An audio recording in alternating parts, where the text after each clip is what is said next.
John Maxwell once said, "A leader is one who knows the way, goes the way, and shows the way."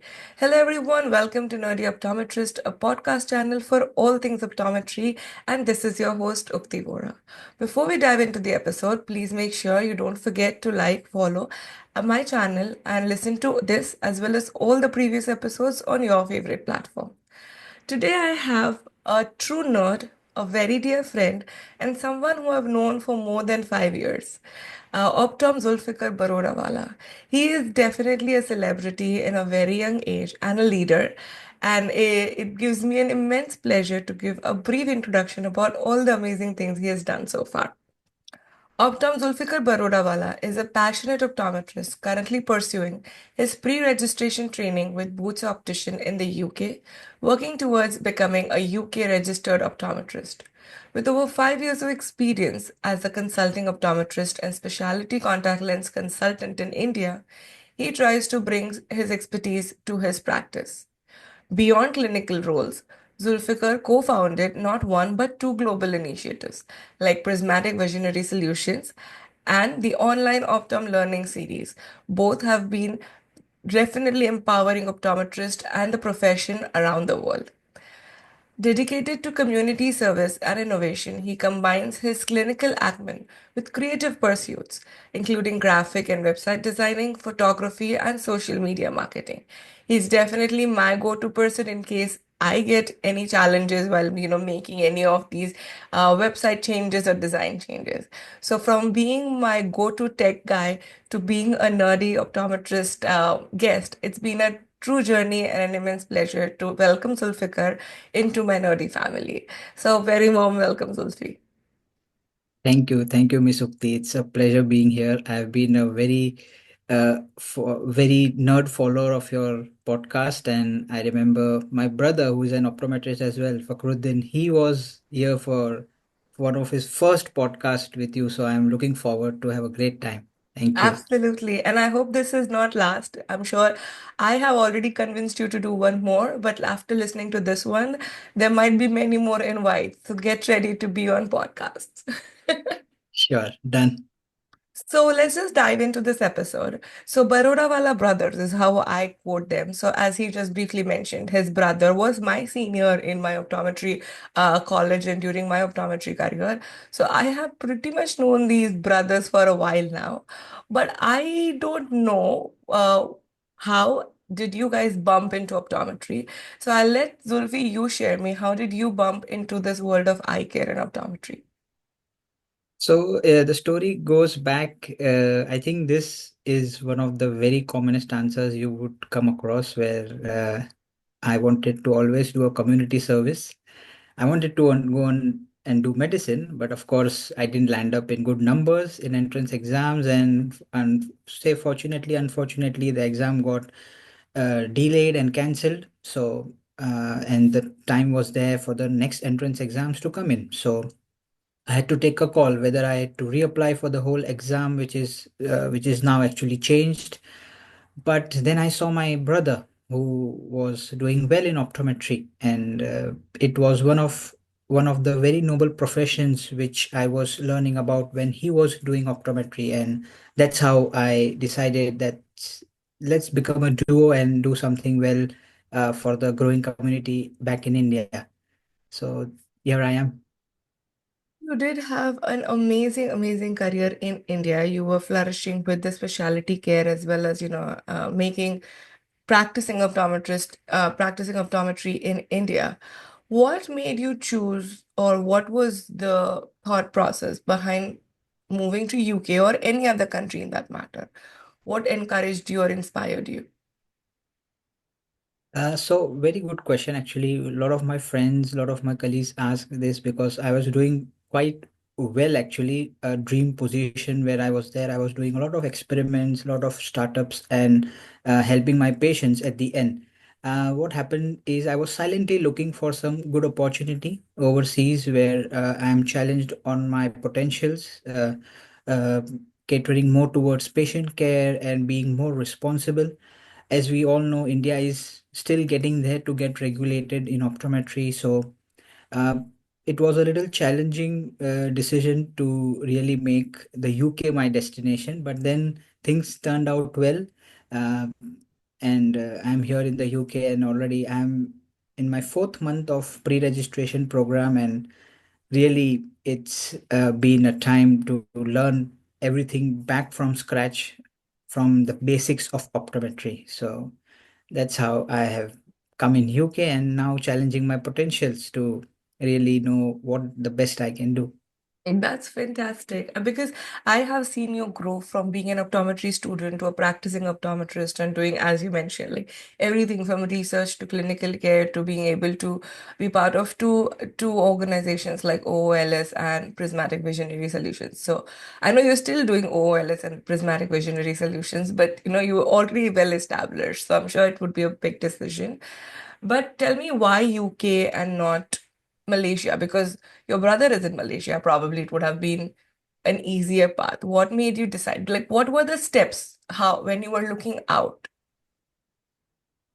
So I would say I was at a very lucky position where there was a opening of an optometrist, a pre-registration optometrist is what they call it here in UK, and then the one of the supervisors, one of the directors here who runs a franchisee operation, who was traveling to India. Luckily, he blasted a message that he is looking out for an optometrist to support and come to his workplace and build his career further. And this message came into one of Lotus alumni groups. Okay. I was fortunate to get the hang of it, and I followed it up with our principal and my faculty at the back at the college, and they helped me to understand what's it all about, what it's required to be done. And as he was there in India, the supervisor, I had a face-to-face interview, and I did quite okay there, and he was quite interested for me to start the process in coming to the UK, and then the journey began to really plan. Um, so that's how I started my journey to UK. There was no particular country I was really aiming that I wanted UK or any other country. Now, coming back to answering Malaysia question, my brother is been there in Malaysia since about now 11 years almost. Yeah. Uh, he was knowing that I'm looking for opportunities, but me again going to the same country would be just not exciting as he went there in 2014. So he Yeah. wanted me to, I think he wanted me to uh, push my potentials more than him, because now he is an expert of in his field. So he wanted me to really uh, do hard work and probably excel faster as he wanted, and we both dream for ourselves. So that's why UK luckily became one of my countries to be here. That's fantastic. And I really love both your answers. One, the fact that, always keep an eye out and reach out to people, which I know you are amazing in terms of networking. But just a key message for all the listeners, if you are looking for something, if you come across some opportunity, reach out, talk to people, because you would not know what a conversation, or in Hindi we say chai pe charcha, or it would just be like a coffee talk, can lead to something amazing that you've never thought about. So keep an eye out and talk to people. And I agree, in case if you are a part of like a family practice, it's always great to challenge yourself and do something different like you did and explore, because I'm sure new country means new opportunities but also new challenges. So we'll definitely get there. When you talk about pre-registered registered optometrist, right? What does that mean? Can you break that a little more? What are the steps for the processes and how can someone apply? Yes, so it's quite standardized and uh, quite stepwise process. So what process I have come from India is basically I have been sponsored to come here and work for the workplace where I'm working. It's a franchisee model of Boots Optician, a Mm-hmm. very known brand which has 450 plus outlets across UK. one of the directors have sponsored me to be here. And what happens is the pre-registration program is basically qualifying an individual, Mm. an optometrist who is not studied in UK, to become a qualified UK registered optometrist. So it's like Yeah. about 1.5 to 2 years program where you sit for 75 plus competencies, where you are able to cater and show that you are good at your skills, clinical skills, as well as dispensing skills. So you have to write a case scenarios, you have to do a proper logbook maintenance, and at the end, you have to give a OSCE exam, which is very important. And once you, of course, pass there, then you have a license to prescribe prescriptions and limited drugs here. That's fantastic. Again, two questions. When you say sponsored, what does sponsorship mean here? So it means, to my understanding, it has two meaning. One, whatever the visa and the Mm. process and the basically the money has gone in for me to be being from India to UK has been sponsored, has been Okay. supported by my franchisee owner. And the second meaning is, as he's supporting me for the process from Mhm. India to UK, as he's paying and letting me settle here, I have promised to work for him 2 more years after I graduate. So it's like a Contract. two-way relationship Mm. and a contract that, okay, once I qualify and everything, I will be definitely working with you to excel both our careers and workplace. So that's what uh, sponsorship means to my sense. Perfect. And is it common for people to get sponsored or is it difficult? If in as I said, in my case, I was lucky enough to get hold of one of the directors who is actually an Indian as well. So he's based in UK. So he comes and goes to India very often, every 2.5, 3 years. So I was very lucky to get that opportunity. But I'm not very sure if sponsorship system works so easily or no. In my case, of course, it was quite easy, but I'm not very sure if it's done very regularly or no. And talking about the visa process, how difficult it is to get your visa approved with sponsorship.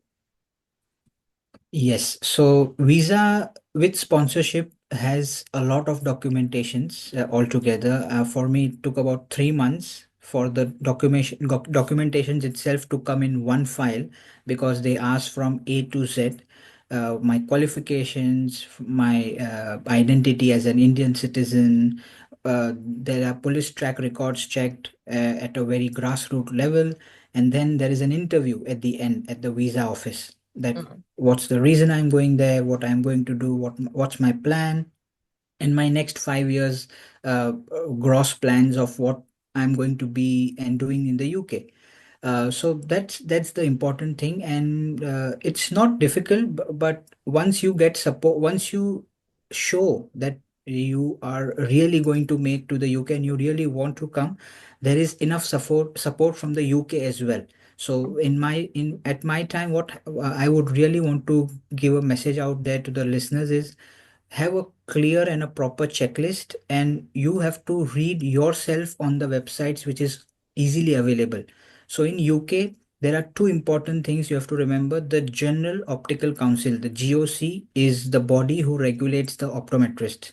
They have a very simple and structured program of how an international optometrist, when they have to come to UK, there is a stepwise approach to each step, so including the visa.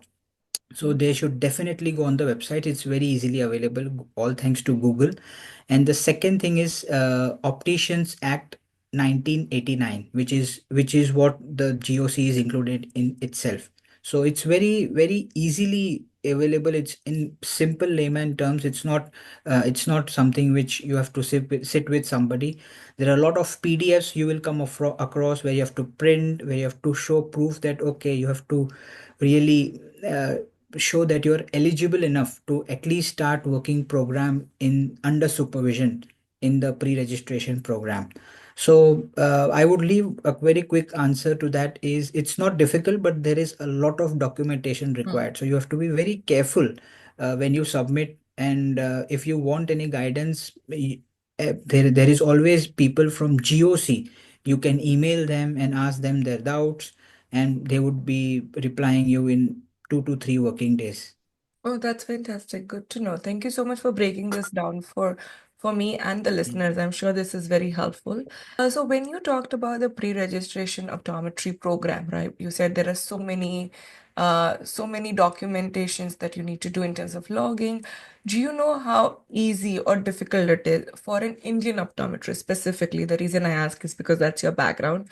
With some work experience like you have in clinical practice plus specialty care, how easy or difficult it is for someone pursuing this in terms of getting their UK license?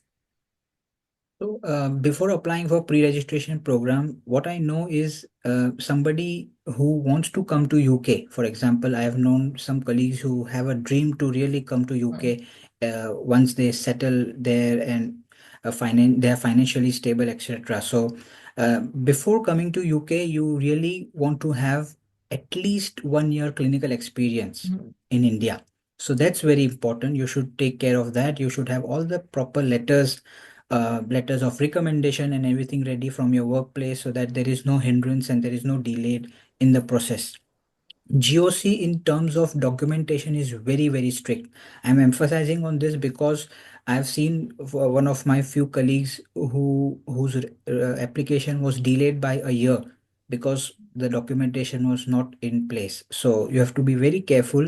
So after you, for example, if you do your bachelor's or master's, you at least need 1 year of clinical experience, which will support your application in General Optical Council. So that's what I would put forward. And it's just to quickly say is the documentation is not you probably will have all the documentations, but you just have to bring them in one file or in one place. Mm. That's the only thing you should Got it. be taking care. Now tell me, what does your day look like in UK as a pre-registered optometrist? What you do, how you do, like just tell me a quick summary of a day in your life as a pre-registered optometrist. Yeah. So a pre-registration optometrist is basically cannot sign a prescription. He works under a supervision. So your supervised optometrist who has brought you here, he has to be there in the premises to work with you, and you will work under him.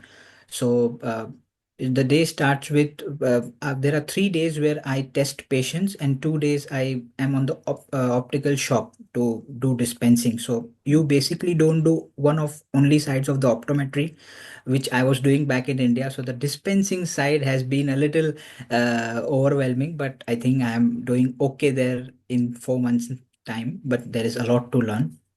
So 3 days clinical is what the week looks like, and 2 days dispensing, and 2 days I have study of, you can say, or 5 days, 5 days a week scenario at the moment. When I see patients, there are targets where I have to see a patient in 60 minutes, which includes, I believe in India, optometrists are only sometimes labeled as refractionists still, Mm.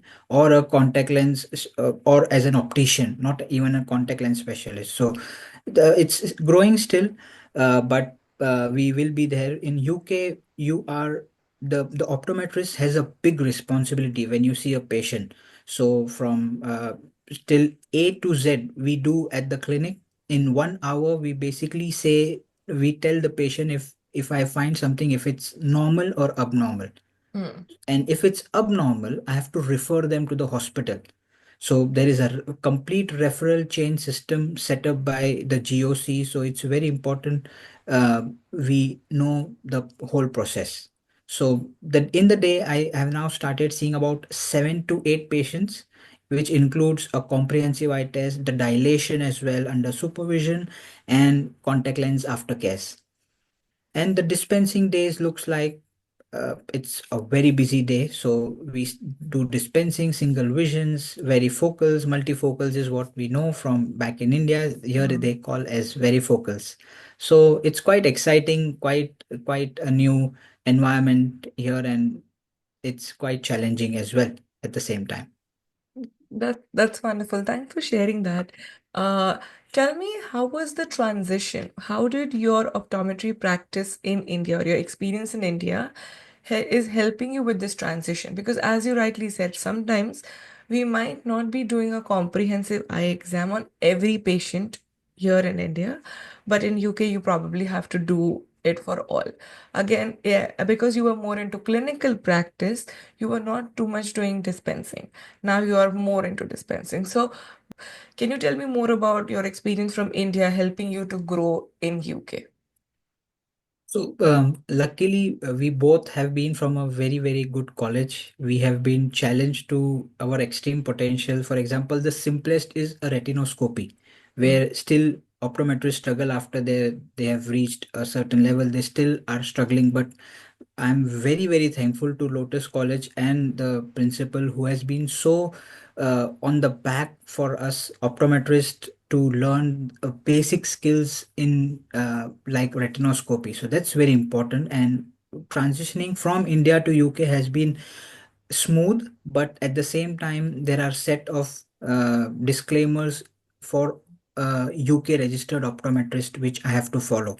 So it's quite a learning, but in the last 5 years, as I've been in clinical setup at the back at the hospital in India, it's been a little smooth in terms of soft skills, the clinical skills, the contact lenses. But there is in UK, it's a standard procedure. So you have to just let your skills place at the correct time, and I think you will be there. So it has been very helpful, thankfully, because our roots have been very, very strong enough. that's fantastic, sir. Thanks for sharing that because so what I'm hearing is your skills are pretty much the same. Like your skill sets that you've learned from India can definitely be used in UK or maybe in another country. The only thing is you just have to follow the protocol of that country to make sure that you are lawfully abiding to a comprehensive eye exam, for example, as per the GOC rules, not as per what you think what a comprehensive exam might have been, say, when you were practicing in another country, correct? Yeah, the first 2, 3 weeks were a complete reality check. My supervisor was also shocked to see skills of what, as an Indian optometrist, I bring. It is not completely absent, but it is not comprehensive, as you said. It's not. Mm, It's not like we are in UK. The optometrist is the patients know that they are going to the optometrist. The general public know, but in India, it's ophthalmologist. mm, So it's that the first barrier I broke out in my mind is that okay, the people know that they are coming to an optician or an optometrist. So you hold a very big responsibility. Even when you find something, you have to break a bad news to them, as simplest as a cataract. People mm, here are very sensitive, so you have to be very sure in justifying your points. In India, you have a backup of an ophthalmologist or you have a senior colleague here, but in UK you have to be very strong enough to say that okay, I have found a cataract and this is normal, you don't have to worry, but I'm going to refer you, etc., etc. So how mm. the GOC rules then comes in. So it's very important to be very vigilant about what you say here. That's what the 3, 4 weeks. I think the first 1 month was a complete refresher for what skills I have bought from India. It has been helped me to kickstart, but there is a long way still to go ahead and become optometrist, hopefully, in UK.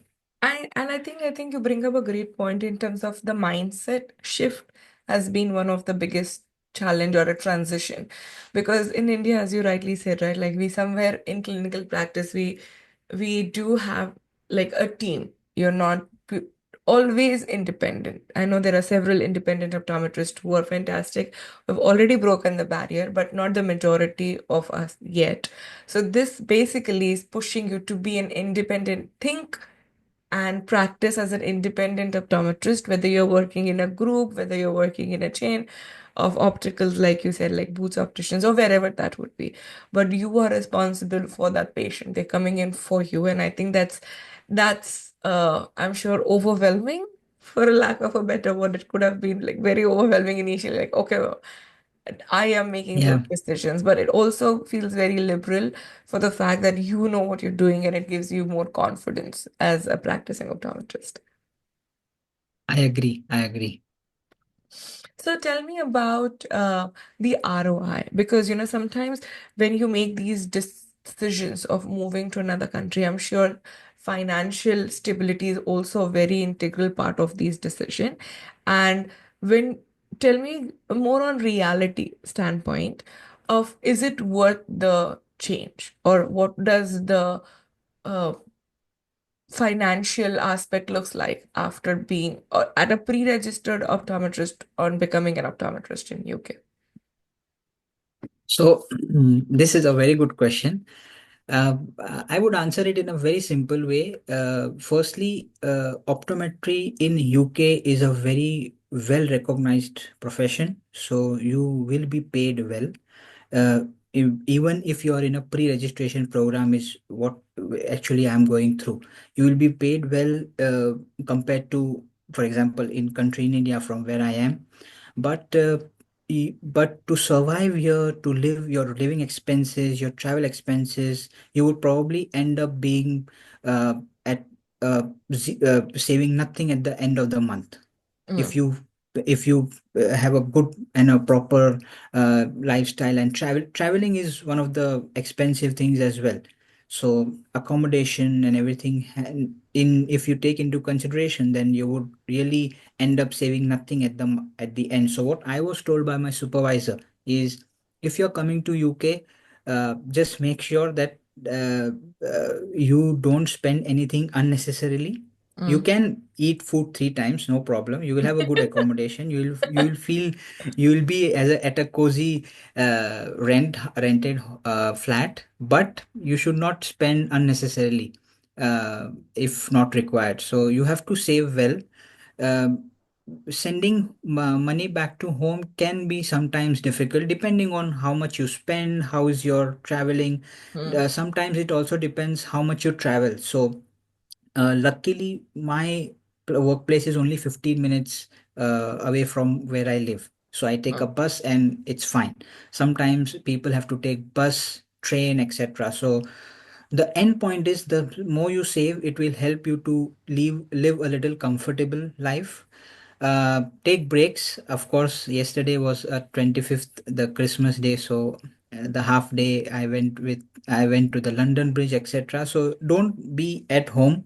Enjoy the life outside in the UK as well. After 1 year, once you have the license, now I'm speaking a little interesting. futuristic. So after you get your registration number, then you have two things. One is a big responsibility, because then you don't have any supervision. You are on your Mm, own. The second thing, you will be paid very well, because that you have a big responsibility to cater to the patients and the community. So speaking and leaving the thought to the listeners with a simple one, if you have to really plan when you come to UK, at least from India to UK, and plan at least 3 months ahead from when you're coming, so you have mm. some idea of what to save. And I think you will be fine. It's nothing to worry. Just avoid unnecessary spends. You will be fine. I think that's a great advice that initially you might want to, it's not that you just land to UK and things are going to be beautiful. You might also have the conversion fatigue where you might feel everything is super expensive. Coming from a country like India, you might be feeling like, oh my God, this is even The first week was even the drinking first week water was might it feel like was yeah, yeah. expensive. It was like, okay, I'm spending this etc. On travel, on juice bottle. Okay, but then now it's tap and go. Basically, you know what's happening. Exactly, yeah. So you start because you're earning in the current currency, you will start spending in that currency as well. It takes a shift as well. Yeah, But I really like your advice of saving for at least the first year as much as you can. yeah. And then once you have completed your goal of being a registered optometrist, that's when your financial stability will kick in. So you just put in maybe a year and a half, and then things will Yeah. smooth out the way you've planned. I think that's a Mm. great takeaway, I'm sure, for all the listeners. Thank you so much for sharing that. Uh, Now tell me, if you had to pick up any challenge, like your biggest challenge in this transition, what would that be? The biggest challenge at the moment is temperature shift. As a Mumbaiker, I have always been in a humid situation. I have the least temperature we have as a Mumbaiker have felt is about sometimes 16ish, 16, 17, not below that. Today I am sitting in 6. So, and a month ago it was 1 degree. So the temperature is going to really take your patients out on the street. So be really, really ready for that. I mean, you can of course get good clothes, warm Mm, clothes and everything, but for me personally, the weather shift has been mm. challenging, and I'm still struggling to get along, but it's fine. It's better now. You'll be fine. First years are always difficult. See, the body is getting used to the weather. Yep, Yeah. yep, absolutely. So you shared a lot about everything that you're doing in UK, but I want to spend a very little time quickly touching on two other initiatives, because I know you're also working on both of them in parallel, which is OOLS, or Online Optom Learning Series, as well as Prismatic Visionary Solutions. How are you managing both or all three of it? Tell me a little more about your entrepreneurial journey, of what led you to start these things or becoming a part of it, and how are you currently managing that? So probably to your concurrent listeners, if they have heard Fakhruddin, my brother, he had shared a quick story Yeah. of how OLS came into picture. Where about in 2019, 2018, I had a plan that we should start some lecture series where you take lectures. Fakhruddin Mhm. himself can be taking lectures, and I will edit them. I like a quite video editing and graphic designing and everything. So that was the idea. He said, let's do it, but once you get graduate, once you become an optometrist in India, then we can take that forward. Then COVID came in. Unfortunately, fortunately, that was a kick point for us, where he being amazing networker, he got you were the first opening, I would say, ambassador. You're still an ambassador for online Optom learning series. So we started thinking, let's not get Fakhruddin always on the face or as a lecturer, but let's get people across the world, across the globe. Then we had the first 20 sessions back to back, starting from 1st April 2020, and that's where people started to know us as brothers and this as an initiative. And it's been continuing since then, and we just wrapped up last week with 248th session, and we are close to Oh, 250th session in I think in January 2025. So it's been quite a journey to learn. And as I edit, I listen to the lectures again because I try to attend it as well, and then when I edit, so I mm, listen it 2 times. Of course I can't remember everything, but there are some points where you don't forget forever. So it's been quite helpful for my journey in UK as well. Speaking about Prismatic is baby still. yes. You are again one of the part of Prismatic Visionary Solutions initiative, where we cater to optometrist and the optometry as a fraternity worldwide, where we offer lecture series, courses. We have done a few courses now Mm-hmm. for the budding optometrist. So that has been uh, one of my extreme learning series as well. um, Managing these both have been actually okay, because in UK optometry, the time is very important. The time, they really follow here the quote, which is time is money.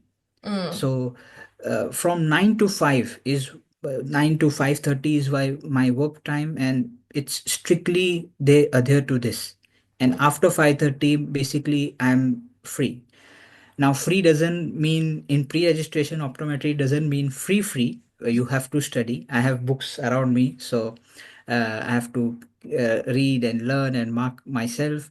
But I have structured time in a way where I give some time of the day in a few days in a week to OOLS, where I do edits, website editing, the lectures which has happened, um, and prismatic visionary solutions is a little uh, long process in their courses, so it I'm able to manage that as well.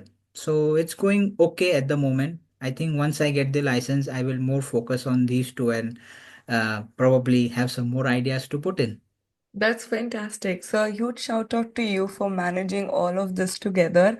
I'm sure you're saying it more very casually, but it has been. I have seen you very closely on how you're juggling between your work in India, the transition, application, moving here. It's been a lot, but I think it's a true inspiration to all the young leaders as well as all optometrists listening to Yeah. this episode that. Uh, if you're passionate about something, whether it is starting your own platform or, becoming an optometrist in another country, or if you just want to grow your skills, please don't stop. Continue doing it. Try to find some time and try to have a more work-life balance if possible, just to pursue your dreams. And I think it will definitely help you because I'm sure OOLS has helped you learn or refine your clinical skills because it has helped me a lot as well. And I'll be dropping the links of both OOLS as well as Prismatic Visionary Solutions if people want to learn more about it, or they can reach out to any one of us and we'll be happy to help. Okay, we did talk a lot about your journey about UK. So now I'm going to go to my game segment. The first game that we're going to play is very simple, rapid fire. So, are you ready for it? Can't say no, so answer is yes. Oh yeah, you don't have a choice to tell me no. Uh, all right. So let's begin. Tell me your favorite destination. Oh, okay. Chennai. Okay. All right. A hobby or something that you do in your downtime, not related to optometry. Um, I watch Netflix. Okay. Netflix and chill is your downtime. That's good. One thing about you that people don't know. Oh, uh, it's a hard one. I mean, it's very difficult to wake me up. Oh, So, yeah, that's good to know. That's definitely a fun fact. Okay. Tell me about your favorite cuisine. I am a simple guy who likes to eat simple rice and dal. So, Okay. anything homemade is best to me. Okay.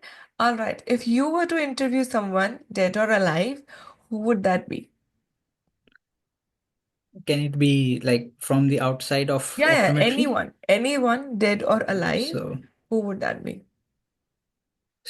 I would want to interview my dad actually, and to know uh, any advice if he wants to give me, because we lost him very early in age. So I wanted to know from him what did he dream of me becoming. So that would be interesting. I'm very sure he would be very proud, and you and your brother are achieving more than what he would have even dreamt of. So I am very sure he would be very proud of what you guys are doing together. Yeah. But all right, if we were to write an autobiography about your journey, what would the title be? Interesting. Never thought of it, but okay. I'll take a few seconds. Autobiography. It I think it would be dream big, you would never fail. All right. Okay. One thing that you dislike about technology. I know you are like a tech nerd, so I want to know one thing that you dislike about technology.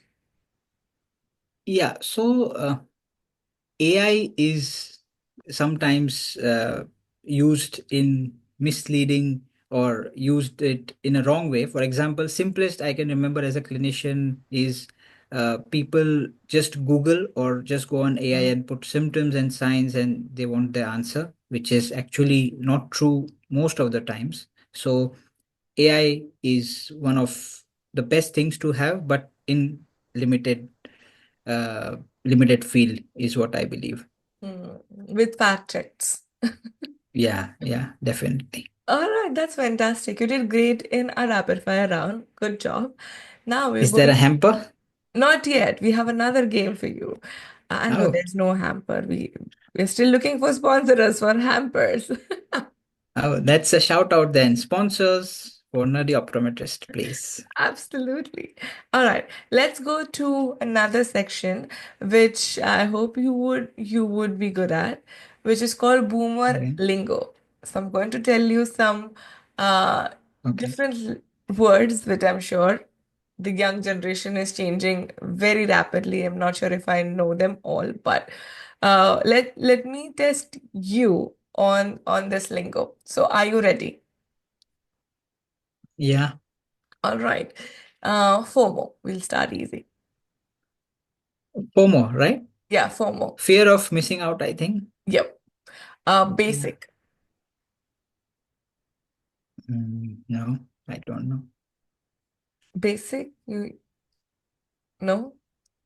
Okay. It is described to. It is used to describe someone who is like was mainstream standard, like someone who is like who is who is part of mainstream, but they call it basic. Oh, Yeah. I'm Okay. already feeling old. Okay. Okay. Bet. You bet. That's how it's been I used. think, I mean, what I understand from the slang is I, no idea. I don't know how to say Okay, let something me very use it in wrong. a sentence and let me know if you can. Okay. Hmm. So if you ask me, okay, hey, will you be a guest on my podcast? I would be like, you bet. Oh, I think any doubts, like kind of thing. No, it You should means not have any yes. doubts or something. It just means yes. Yeah, I'll be there. Like, Oh, okay. oh Okay. yeah, you bet I'll be there kind of thing. So it's just Yeah, yeah. another way of saying it. Okay. Okay. To flex. Yeah, just to maybe show off something. Yeah, yeah, Yeah. yeah, yeah, yeah, yeah. Okay. Slay.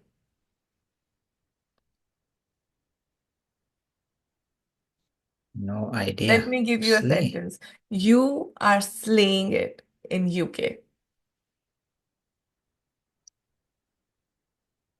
Killing it, maybe? Yes, Doing well yes, or something. yeah, yeah, yeah, yeah. You're crushing it. The Okay. meaning is fine, but I don't know yet if I am. All right. Last one, IMO.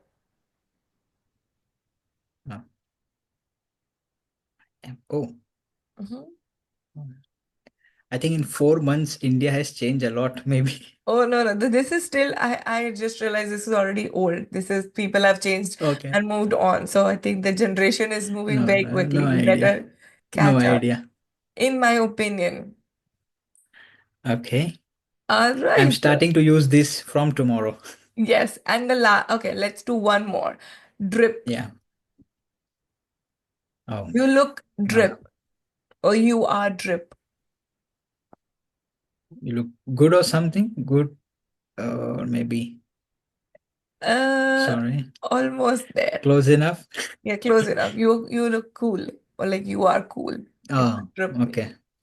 All right. Oh my God, you are proving me that you are a true nerd. You better go out and learn all these lingos because you're much younger than I'm sure me and you should know these. So go Google it, and they're changing rapidly. So we better Okay. start learning this lingo as well. But thank you so much, Zulfi, for this amazing, amazing episode and for helping us understand what the processes are, helping us learn on how to be uh an optometrist in another country, the challenges, the struggles, and making us a little more aware than what we were.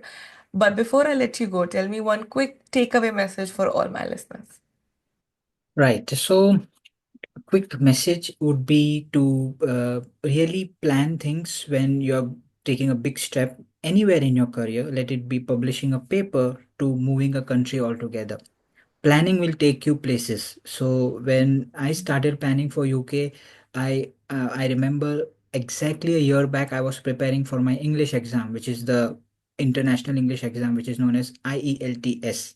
So you have to plan accordingly and keep on track according to what your application goes by. So the main thing is planning, and keeping up with the pace is very important to really reach your goal, is my message to everybody. So thank you so much once again, Zulfi, for being part of this Pleasure's episode. mine. And welcome again to the Nerdy family. It's a pleasure to have you and learn from you. So thank you so much. Pleasure's mine. Thank you very much. It's been a pleasure to be here.